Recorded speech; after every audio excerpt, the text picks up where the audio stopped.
Hello દોસ્તો, આપ સૌનું મારુતિ એકેડમીમાં સ્વાગત કરું છું। તો મિત્રો, તમને એમ થશે કે યો સાહેબ આવી ગયા, બરોબર કે ભાઈ હમણાં ઇતિહાસ ભણાવવા મળશે અને કાક તો ભાઈ સાહેબ ભણાવવા મળશે આપણે પોલિટિક્સ એટલે કે કોન્સ્ટિટ્યુશન ધોરણ 6 નું એનસીઆરટી। પણ મિત્રો, આજે હું તમને ભણાવવાનો નથી, તો શું કરવાનું સાહેબ? તમે શું આવ્યા અહીંયા? મિત્રો, આજે તમને વાર્તા કહેવાનો છું, કારણ કે મિત્રો આ લોકડાઉન નો સમય છે। આ લોકડાઉન ના સમયમાં અત્યારે હું પણ લોકડાઉન, તમને ખબર છે બધા લોકો ઘરે બેઠા છે, તો આ જે સમય છે એ સમયનો કેવી રીતે આપણે સદુપયોગ કરશું? તો મિત્રો, આજે સમય છે, સમયમાં મેં એક બુક કમ્પ્લીટ કરી છે। તો એ બુક કે જેનું નામ છે જીત તમારી, you can win by the Shiv Khera, એટલે કે શિવ ખેરા નામના ઓથરે આ બુક લખેલી છે। તો એ બુક મેં પૂરી કમ્પ્લીટલી વાંચી અને પછી મને એવો વિચાર આવ્યો કે ભાઈ આપણા જે મારી ફેમિલી છે, મારી મારુતિ એકેડમી ચેનલ ફેમિલી, તો એ લોકોને પણ આ શેર કરું, થોડીક વાતો શેર કરું। તો મિત્રો, જો આ તમને મારી વાત તમને ગમે તો બીજા લોકોને, તમારા મિત્રો, ભાઈબંધ, તમારી ફેમિલીને પણ પહોંચાડજો, તો એ લોકો પણ આ સાંભળી શકે। તો મિત્રો, આ જે બુકનું પહેલું ચેપ્ટર છે કે ભાઈ પોઝિટિવ એટીટ્યુડ તમે કેવી રીતે રાખી શકો, તો એ સમજાવવા માટે હું તમને 2-3 એક્ઝામ્પલ આપું અને એ વાર્તા સ્વરૂપે તમને સમજાવવા માંગુ છું।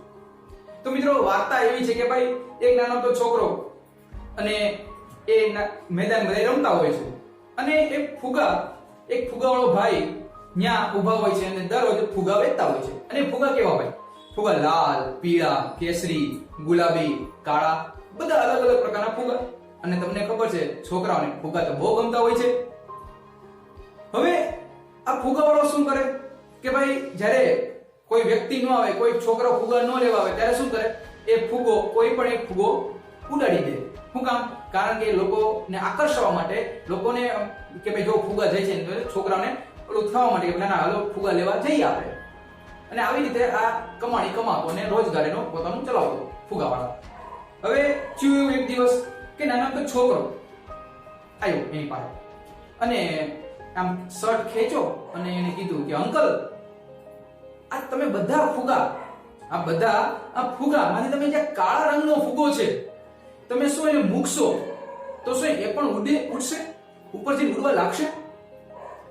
તો ફુગાવાળા મિત્રો આન્સર આપ્યો ને, મિત્રો ફુગાવાળા જે આન્સર આપ્યો એ જ સમજવા જેવો છે અને એ જ આ વાર્તાનો તમને કન્સેપ્ટ છે।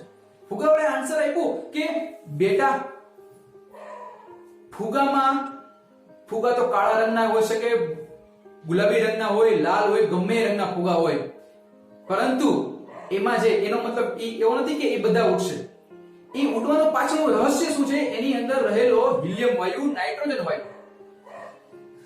મિત્રો, એવી જ રીતે આપણી જિંદગીમાં પણ બને છે કે બધા વ્યક્તિ, તમે છો, હું છું, બધા વ્યક્તિમાં ભગવાને શક્તિ બધી સરખી જ આપી છે, પણ તમારે એ શક્તિને બહાર કાઢવાની છે। કેમ?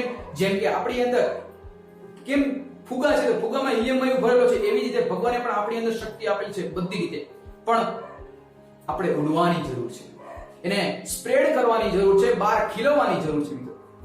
તો મિત્રો, આ એક નાનો તો કન્સેપ્ટ, અને મિત્રો એ ક્યારે પોસિબલ થાય? પોઝિટિવ એટીટ્યુડથી। મિત્રો, પોઝિટિવ એટીટ્યુડથી તમે ઉડી શકો, એને તમે ઉપર આવી શકો। તો મિત્રો, આ નાનીથી વાર્તા તમે સમજાવશો। મિત્રો, કોઈ પણ આપણી જિંદગી છે, એ જિંદગીમાં કોઈ પણ વસ્તુ, હાર્વર્ડ યુનિવર્સિટી તમે નામ સાંભળ્યું છે, એમાં પણ એવું કહેવામાં આવ્યું છે કે કોઈ પણ વસ્તુ, કોઈ પણ કાર્ય કરો ને, એમાં 85% એ એટીટ્યુડનો હોય છે મિત્રો, અને 15% માત્ર મહેનતનો હોય છે। તો મિત્રો, જેવો તમારો એટીટ્યુડ એવું તમારું આઉટપુટ હોય છે, તમે જેનું આઉટપુટ તમને મળી શકે છે। તો મિત્રો, તમને વસ્તુ સમજાવવાનું છે। હજી એક વાર્તા તમને કહું, મસ્તીની વાર્તા છે। વાર્તા એવી છે કે ભાઈ આફ્રિકામાં એક ખેડૂત રહેતો હતો અને આ જે ખેડૂત સુખી હતો, સુખી ને સંપન્ન હતો। મિત્રો, સુખી હતો એટલે શું એ પૈસાદાર હતો કે પૈસાદાર હતો એટલે સુખી હતો? તો એ પાછળનું રહસ્ય આપણે સમજીએ। મિત્રો, આ જે ખેડૂત છે, એ ખેડૂત એની પાસે ખેતર હતું અને એ ખેતરમાં બધું વાવીને પોતાનો પૈસાની કમાણી કરતો હતો। હવે એક દિવસ વિદ્વાન વ્યક્તિ એની પાસે આવે છે અને ખેડૂત પાસે આવીને કહે છે કે જો તમારી પાસે તમારા અંગૂઠા જેવડો, માત્ર ને માત્ર આ અંગૂઠા જેવડો એક નાનો તો હીરો હોય તો તમે આખા શહેરને ખરીદી શકો, અને જો આ અંગૂઠા કરતા એટલે કે આ મુઠ્ઠી જેવડો તમારી પાસે જો હીરો હોય ને તો તમે આખા દેશને પણ ખરીદી શકો. આવું વિદ્વાને કીધું. અને પછી ભાઈ ઓલા ખેડૂતને આખી રાત ઊંઘ ન આવી ભાઈ, કે હવે હું કરું, કે ભાઈ મારે ભાઈ પૈસાદાર થવું ગમે એમ કરી, હવે શું કરું ભાઈ? તો એનો પોતાનો ખેડૂત, એનો જે ખેડૂત છે એ ખેડૂતે પોતાનું ખેતર બધું ઘર કામ બધું વેચી નાખ્યું અને ભાઈ નીકળી પડ્યા કે હવે આપણે હીરા ગોતીને આપણે પૈસાદાર થવું ભાઈ. હવે થયું એવું કે ભાઈ વિદ્વાન તો ચલ્યા ગયા હતા દક્ષિણ જે આફ્રિકા છે, આફ્રિકા આખો ખંડમાં ફેર્યા, બીજા ખંડમાં ગયા, યુરોપ ખંડમાં ગયા, પરંતુ એની ક્યાંય હીરા મળ્યા નહીં. હવે શું કરું?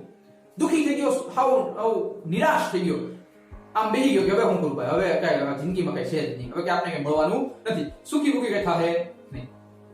હવે થાય છે એવું કે એ જે વિદ્વાન વ્યક્તિ છે, જે પહેલી વખત ખેડૂત પાસે આવ્યો હતો, એ જ વિદ્વાન વ્યક્તિ પાછો એના ઘરે જાય છે અને એ ભાઈને કહે છે કે તમે ઓલા જ ખેડૂત ને કે મેં તમને કીધું હતું? તો ઈ કે ઓલા જે ભાઈ છે કે ના એ કે ઈ ભાઈ તો મને મારું એનું ઘર મને વેચીને વયા ગયા છે અને ખેતરે મને વેચી દીધું ભાઈ. ઓકે, બરોબર છે. તો ઈ કે આ તમને તમારા જે સામે પડ્યો છે એ ચમકતો પથ્થર એ શું છે? ઈ કે ભાઈ આ ચમકતા પથ્થર છે ને ભાઈ, આમાં ભાઈ હું કરું, હું નદીમાં જતો હતો નાવા, તો અહીંયા મને આ ચમકતા પથ્થર જોયો તો મેં ચમકતા પથ્થર રાખું, મજા આવે, સારા લાગે, તો આવે તો નાના બાળકોને રમવા માટે. તો વિદ્વાન વ્યક્તિ કે મૂર્ખ, આ ચમકતા પથ્થર નથી, આ હીરાઓ છે. તો ઓલો ભાઈ જેની પાસેથી આ લીધું હતું અને ભાઈ તો ગાંડો થઈ ગયો કે ભાઈ મારા ખેતરમાં આવા હીરાઓ છે, હીરાઓ પડેલા છે.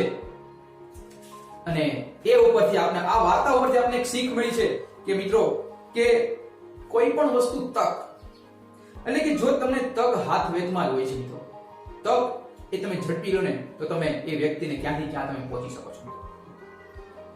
મિત્રો કોઈ દિવસ લક્ષ્મી ચાંદલો કરવા આવે તમે જો અહીં વયા જાવ ને તો એ નો પોસિબલ થતું નથી. તો મિત્રો આ કહેવાનો મતલબ છે કે તમે જ્યાં સમય જે રીતે તમે કરી રહ્યા છો, આ લોકડાઉનનો સમય છે, કોરોના વાયરસ છે, તો કોરોના વાયરસને તમારે હરાવવો પડશે. તમે કે સાહેબ આપણે કઈ થતું નથી, પણ નહીં, આજ આપણા માટે સોનેરી તક આપને ભગવાને આપી છે કે આ સોનેરી તકમાં આપણે શું કરવું અને શું ન કરવું. તમે અત્યારે જે તમે કરી રહ્યા હોય કે તમે નાના બાળકો છે, નાના બાળકો રમો, બધી વસ્તુ કરો, રડો, પણ એ સમયે તમે તમારું શું કરવાનું છે? 10મા ધોરણના વ્યક્તિ હોય, 12મા ધોરણના હોય કે જે એન્જિનિયરિંગ ડિપ્લોમા કરતા હોય, તો એ લોકોને મારો એક મેસેજ છે કે અત્યારે જે લોકડાઉનનો સમય છે તમારો, એ લોકડાઉનનો સમય તમારા ફ્યુચર માટે વાપરો, ન કે ગેમ માટે વાપરો. તમે અત્યારે ઘણા લોકો ગેમ રમતા હોય છે, હું સખત વિરોધી છું. રમો થોડાક સમય માટે, પણ તમે એની પાસે ગાંડા નથી જાવ. આ સોનેરી તક છે, ઝડપી લ્યો, પછી બીજી વાર નહીં આવે. ઓકે મિત્રો, તો બસ આ જ એક વસ્તુ કહેવાનું હતું મારે. તો મિત્રો આપણે આ જે લેસન નંબર 1 કે પોઝિટિવ એટીટ્યુડ, હંમેશા પોઝિટિવ લીધો. તો ચાલો નેક્સ્ટ લેક્ચરમાં મળીએ એક નવી વાર્તા સાથે. Bye bye, take care, C you soon, stay home, stay safe.